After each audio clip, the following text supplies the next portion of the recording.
Hey YouTube, I've got a lot of requests for a tutorial video for the Strawberry Swing acoustic cover with no words that I posted several years ago. And people still comment once in a while requesting tutorials or tabs. I thought about tabs, but this song would be really difficult to tab out, and I think that'll become clear as we go through it today, because I really played it very relaxed, very laid back. Each time through the chord progression sounds a little bit different. Part of that's on purpose because I wanted the song to be interesting to listen to. Part of it is because I don't really have the skill to play the thing that I was playing totally perfect and totally clearly. And part of it is I wasn't really attempting to do any kind of performance because I was just testing out the camera, and I liked the result enough to post it on YouTube, but really I was just like playing around.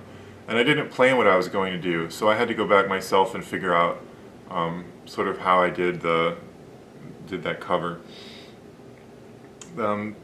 So we'll jump right in and get into some of the techniques that are used and some of the layers of the song, and we'll deconstruct it a little bit. Just a few things about the song as a whole. The song is in A flat, but we're going to call the notes as they're played on the guitar and not as they sound. A capo on the first fret here puts this in A flat, but we're going to play the song in G.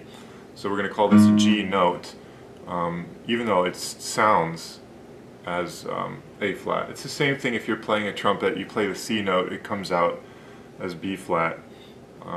It's a similar type of deal if you're familiar with any other kinds of instruments that you play one note and another note comes out of the instrument. That's totally fine. So we're going to call this like a D and a G and an E and so forth, even though it's not going to sound that way. The second thing about the song as a whole is it does have a swing rhythm to it. It's a swing, strawberry swing, which means that we're not going to play like straight up eighth notes. The notes aren't like uniform in their length or their distance apart from each other, and the up strums and down strums are not uniform in their distance from each other in time. And really, it's actually probably the closest you can get is to try to count triplets. There's the down strum is count 1, and the up strum is count 3, and there's 3 beats, right? So 1, 2, 3, 1, 2, 3, 1, 2, 3, 1, 2, 3, 1, 2, 3, 1, 2, 3.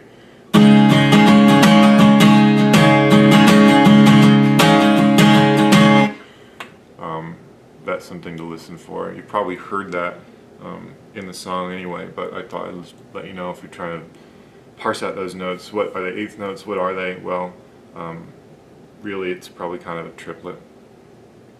So the melody, there's 3 parts to this song in this cover version. There's the melody, the harmony, and the rhythm. And all 3 are played on the instrument at once. And I think that's part of what made it a fun challenge, and part of what makes it, again, interesting to listen to. The melody of the song is in the pentatonic scale. So if you already know the pentatonic scale, it's going to be easy for you to play this melody. The pentatonic scale has 5 notes. That's why it's called the pentatonic scale, like a pentagon has 5 sides. The notes are, in the key of G, the notes are G, A, B, D, and E. And then you go up and you can play it up here at a higher, an octave higher. Again, G, A, B, D, E, and then back to G. The scale doesn't sound complete until you play the G at the top, and that sounds like it's got 6 notes, but since you have 2 G's in there, they don't both count for different notes. So 1, 2, 3, 4, 5, right? That's the pentatonic scale. You should learn the pentatonic scale if you know how to play the guitar. There's lots of stuff you can do with it, and it's a really easy scale to learn. So the notes in the pentatonic scale that we're going to be using for Strawberry Swing, this is the lowest one down here, the E, and then it's 13th fret, 15th fret, 13th fret, 16th fret, 13th fret, 16th fret. that's pretty simple. The song starts not on the one beat, so I sort of count it in with the pick hitting the string. And so I guess the first technique that's used here is a left hand mute.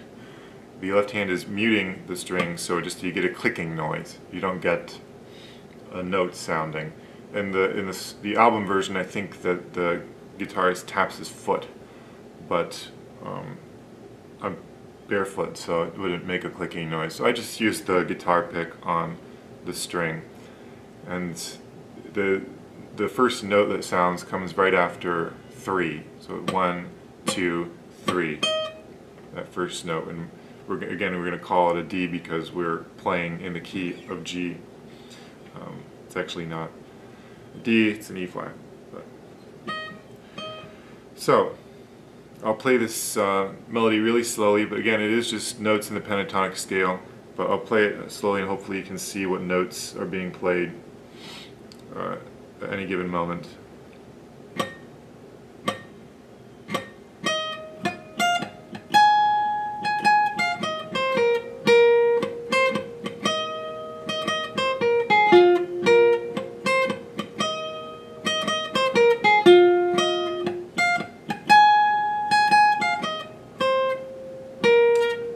At the end a little bit there, but I think you get the idea. For those notes that are longer, that I have the opportunity to hold them longer, I do a little bit of vibrato, which is where you keep fretting the note and you push and you just shake your hand back and forth. It gives it just a little bit of body there. It's sort of singing quality to the note. That helps if you're playing something sort of boring, like a scale, like the pentatonic scale, you know. You can get a little more mileage out of that single note by just pressing in with that finger and shaking the hand back and forth. It's a nice sound. You'll notice in between some of the notes in this little riff here, I'm doing more left hand muting, like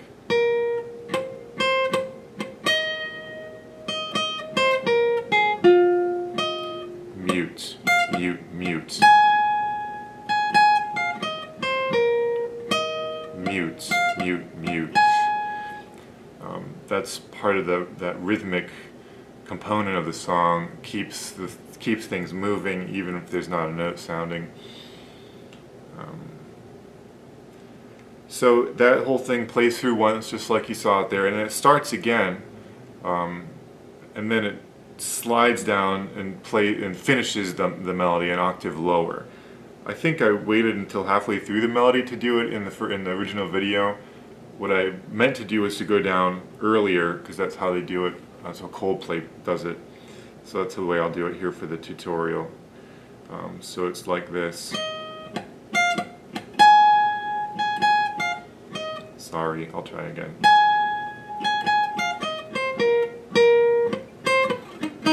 Slide all the way down to the 3rd fret. Instead of playing this note, we're going to slide all the way down to the 3rd fret. Since we're sliding, we can use this index finger that we were using before for this note up here. But we're not going to normally use that to fret that note. We're going to use the ring finger. So we'll switch that up when we get back to it. The pentatonic scale down here is even easier to play because you can use open strings. It's the lowest note we're going to use is this E down here, and then it's open 2nd fret, open 3rd fret, open 3rd fret. Nothing could be easier as far as scales go. It's about as easy as it gets. And that's what makes it easy, or makes it possible to overlay this on top of the chords that we're going to be learning in just a minute. So we're sliding down.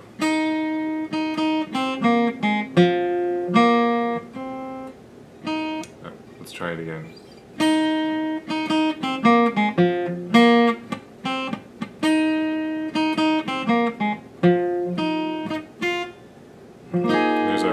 Chord.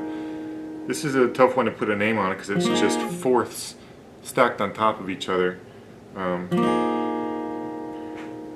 You could imagine it as a sort of E chord, an E minor with the 7th there, and a fourth added on. You could imagine it as an A chord, well, whatever floats your boat.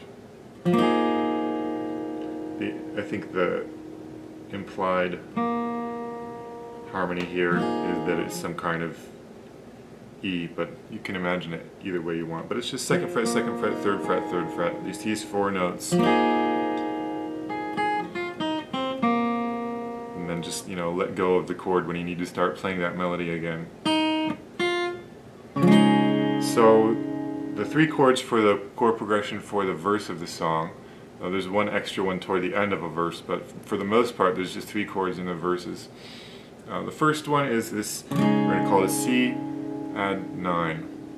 And I usually don't play this string, I mute this string, so it's, and I mute this string. I do that all with the middle finger here, and squash it down and lean it over, push it into the E string so that it doesn't make any sound, and I lean it on top of the D string so that one doesn't sound either. So it's just third fret, and then the G string open, and the E and B string here, third fret.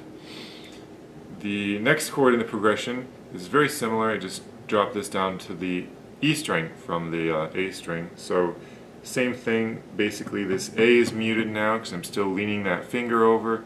We'll call this a G5 chord. There's no B in it, there's no third. The melody that we're going to be playing has that note in it, and that's what gives the song its minor, or its major, sort of happy feel. But you don't normally find in this cover the chords having the note in there that makes it a major or minor chord. It's neither. You could imagine it either way. The melody is where we get our major scale there, and it helps to sort of lift and support the melody and not make the song too busy. The third chord is a D with a fourth here, a suspended fourth, and we're going to add this A string into. And I actually have this terrible technique that I've never been able to break myself of. I mute the E string by pulling my thumb over here. I have big hands, I can do that. If you can't, you may have to just strum carefully because you don't really want to have that E in there. It won't do too much damage, but it's better not to have it. The A is the low note. You wouldn't even really need the A, except that you're going to be using the D string here for part of the melody, and you need something below the melody. Otherwise it doesn't sound like it's the melody, and you don't have any other notes playing or something. There's such a thing as higher harmonies, but it won't work for this song. I'll explain why in just a minute. So these five strings, just open, open, second fret, third fret, third fret, D4. So I start out the first verse by just strumming the chord on beat 1 and beat 4, and in between playing the melody. And I let the notes of the chord ring as long as I can, as long as it doesn't interfere with playing the melody. And then the memory of the chord persists in the listener's mind, and that ends up being enough. So it starts out with this C.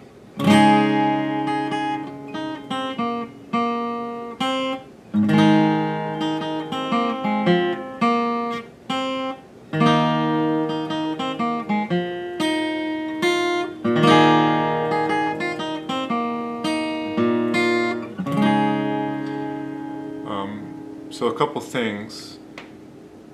First off, the chord changes to accommodate the melody. And what I mean by that is if there are notes in the chord that are higher than the melody, I don't play them, and I just mute those strings so I can still like strum, and I have to worry about only strumming some of the strings. I mute the strings I don't need with my left hand here. I just pull them up so that they're touching the string but not fretting a note. So, for example, when that G first, or when the D first comes in, I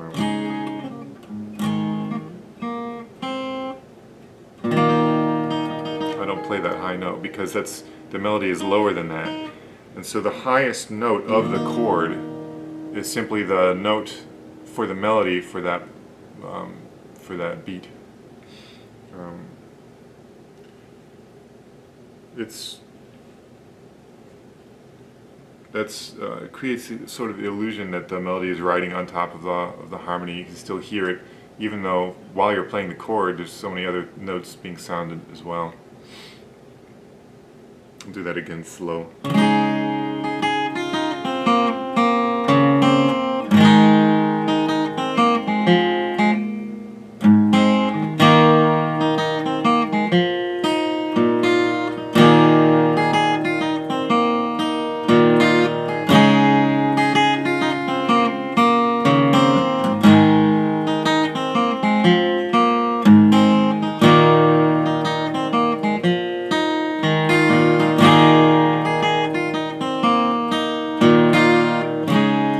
Notice I'm moving my hand up and down.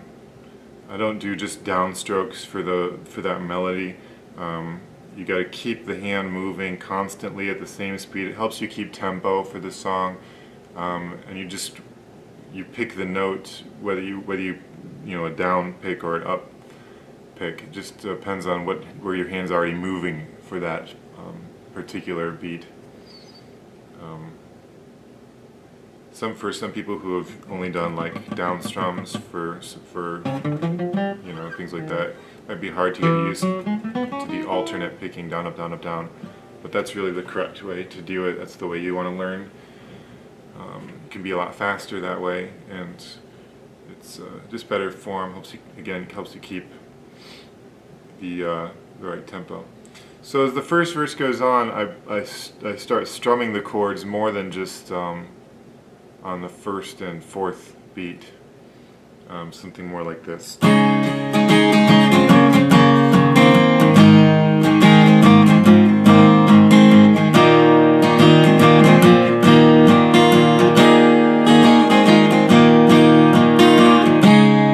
Again, it's just the same thing. At every time the note of the melody sounds, I just make sure that I try to make it the loudest note that sounds, just by sort of the direction of the strum, making the the notes higher in pitch, making those strings sound louder. It helps that louder sounds, or higher pitched sounds, seem louder anyway, just because of the way that our ears work and the way we perceive sound. Something that's really, really high is going to sound louder, like a tenor. It's going to sound louder than a bass singing at technically the same volume. The guy who's singing higher is going to sound louder. And the notes on the guitar that are higher in pitch will sound a little bit louder to the ear. But again, the other part of it is just muting the strings that are higher than whatever the melody note is at the time. You don't have to do it perfectly, and I don't either.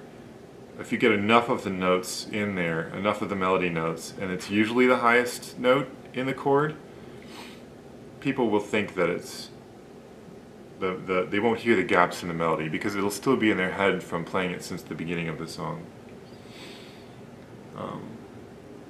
The last time through the chord progression for the verse, instead of going to the D4 over A, it goes to a B minor 7. So it goes something like this.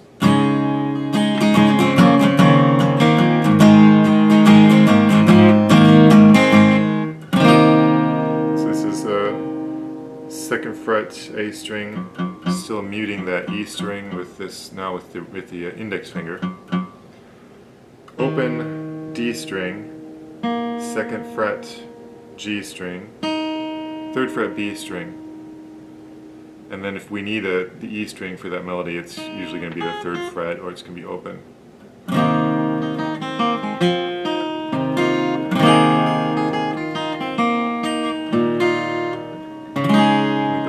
C, and at that point I stopped playing the chords, you know, so it really slows down and I focus in on the melody again. I play it more like I played at the beginning of the verse, so it goes like this. And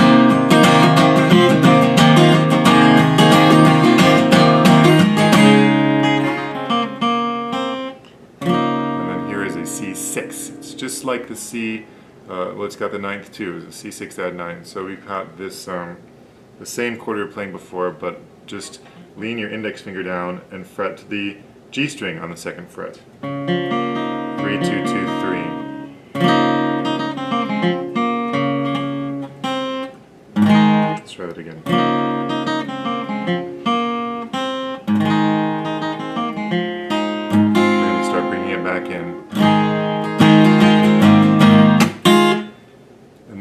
for the second verse, I bring in a more like a rhythmic component to the song. It's basically the same thing, but I play louder, and I do some sneaky right hand palm muting with while strumming to emphasize those certain beats, you know, so the melody can still play because I'm only muting probably the four thickest strings here, the wound strings, letting the melody sound out clear, but muting the notes of the chord, not fully, but partially with the right hand. Like I'll just play a chord over and over and do that technique, and maybe you can see it happen here.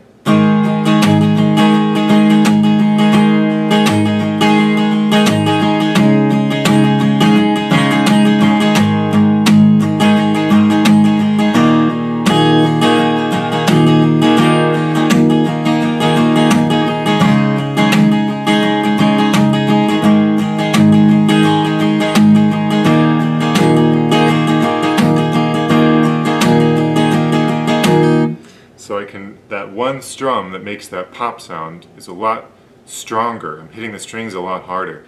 But I'm counteracting that volume with that palm mute. So they end up sounding at around the same volume as all the other strums, but you also get that really nice slap, that really nice sound of the pick hitting the strings a lot louder, that little pop.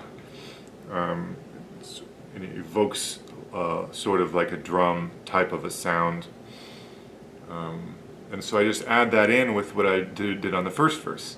So I don't know if I can play it slow because I never really practiced it properly, but I'll try to play it slow and see if that will be helpful. I use a left hand mute right there in between the two soundings of this note to emphasize the melody.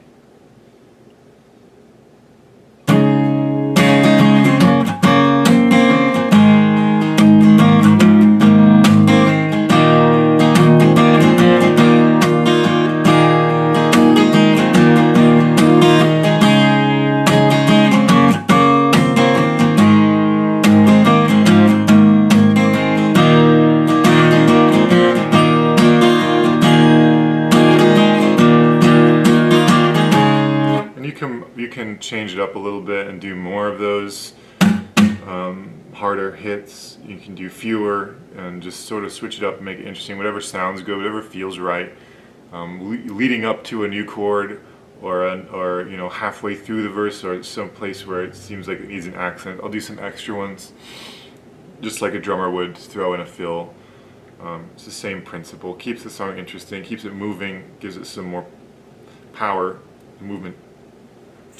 Verse 2, I think, ends the same way as verse 1 does. It goes to the B minor 7th instead of the D on the last time through the progression, and then it goes to that C, and then it goes to that C6 again.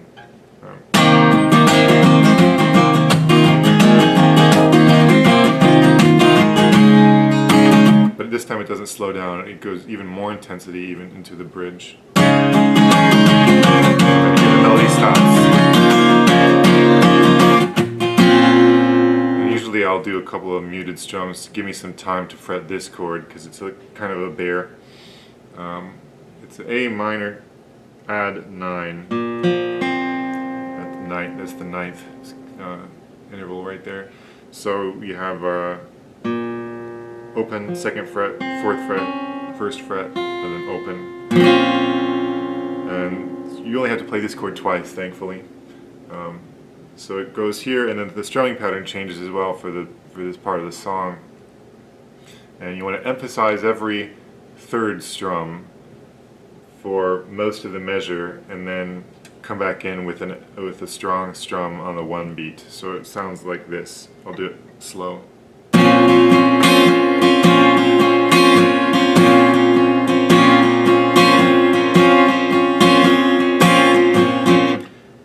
Switch to an E minor with an added 9th.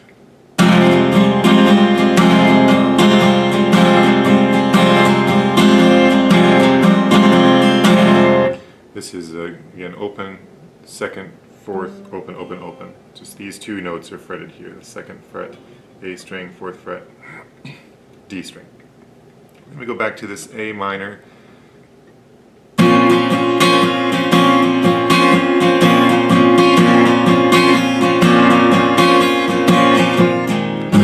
This chord, which is similar to the C that we've been using throughout the song, but instead of muting the D string and the G string, we are fretting notes. So the notes here are we're fretting the third fret E string, third fret, second fret, open, third fret, third fret. It's a nice big sound going into the end of the song.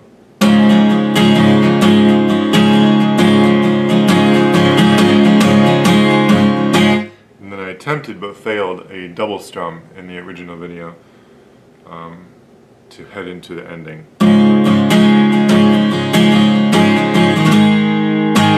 And that's just something you gotta practice. You just strum twice as fast for one beat and hit the string an extra time. It takes some getting used to. Don't break a string. Ends up speed gives you more power too, so you have to adjust how hard you think you're hitting the strings when you do that. The end of the song is probably the hardest part. The chords for the chord progression go like this. It's the same G that we've been using throughout the song, and then the pinky comes down here because we don't need that note because the melody moves down in pitch, so this is going to be the highest note. This is it's a G major 7th chord, so it's 3rd fret, muted, 4th fret, open, 3rd fret. You can see that there. The fingers are going to be stacking on top of each other here. It'll be hard to see. The next chord, this pinky just slides down to the 3rd fret, so it's 3rd fret muted, 3rd fret, open, 3rd fret. Not the E. You don't need this E string. The G dominant 7. And then the last chord is this one again that brought us into the ending. It's this C add 9 over G 3 3 2 open 3 3.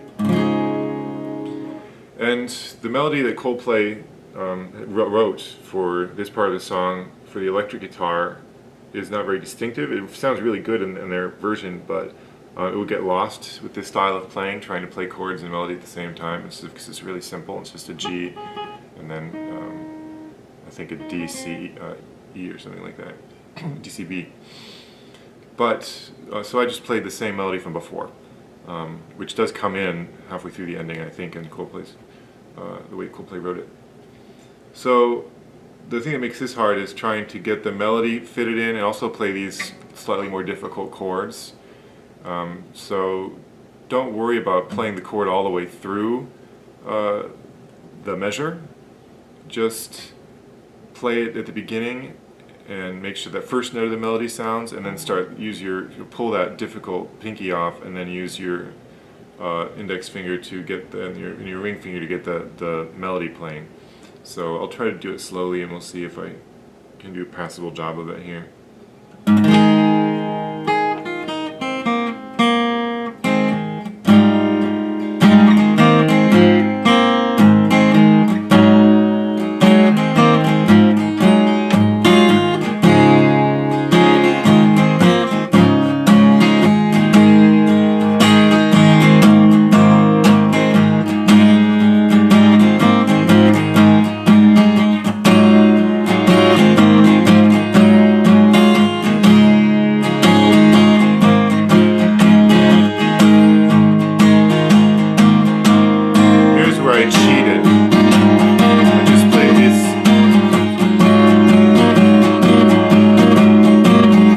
Part of the song for the 3rd time through the progression, I just did this over and over again. Just put this on, instead of doing the whole melody, because I didn't want to lose the chord progression, because I could only play, this for one beat, and then have to go take it off to play the melody. These sevenths, this nice major 7th and dominant 7th, are getting lost. So I did a whole, went through the progression and didn't really do the melody at all to emphasize the harmony more.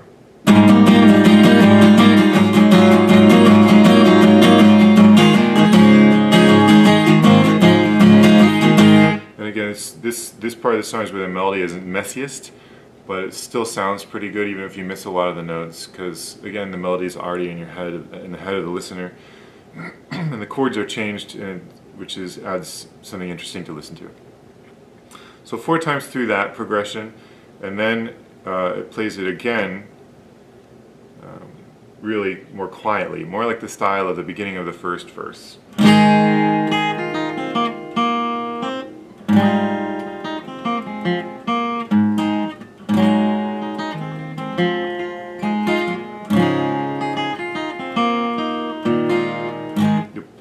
This part you'll have to try to play the melody better than I just did, because it's coming back right up to the front. The harmony is receding, the rhythm part is gone, and the melody is the star again of the song. So you'll have to try to practice it and get all those notes to sound correctly and clearly. So after the once through the progression, it really low dynamic level, really soft. The song finishes with well, it finishes like this. Let's try again.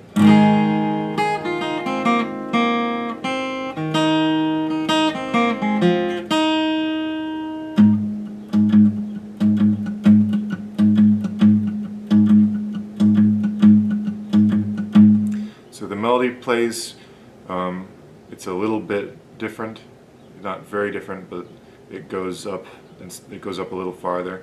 Instead of going up here, it goes up here. And then it finishes with, I just do a really light right hand mute, it's palm mute. Not like a metal palm mute, but a really light touch. With some left hand muting to give me that little click sound in between the notes that I want.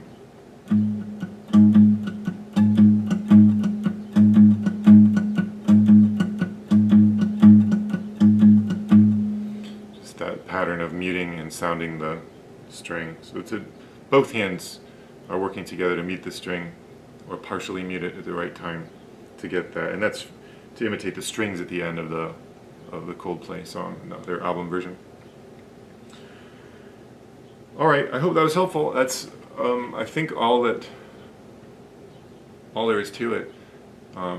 Learning, like practicing the techniques individually, practicing the pentatonic scale, practicing playing the chords, and then practicing that rhythm bit where you muting the strings while you hit them louder to even out the volume with the rest of the strums, but being able to add that nice big pop.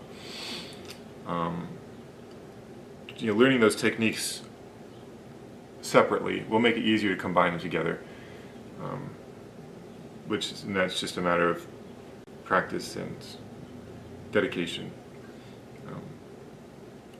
Alright, I think that's about it. If you have any questions, leave them in the comments. I hope I didn't miss anything, but it's totally possible that I did. So let me know if there's anything else that you want to know about this cover.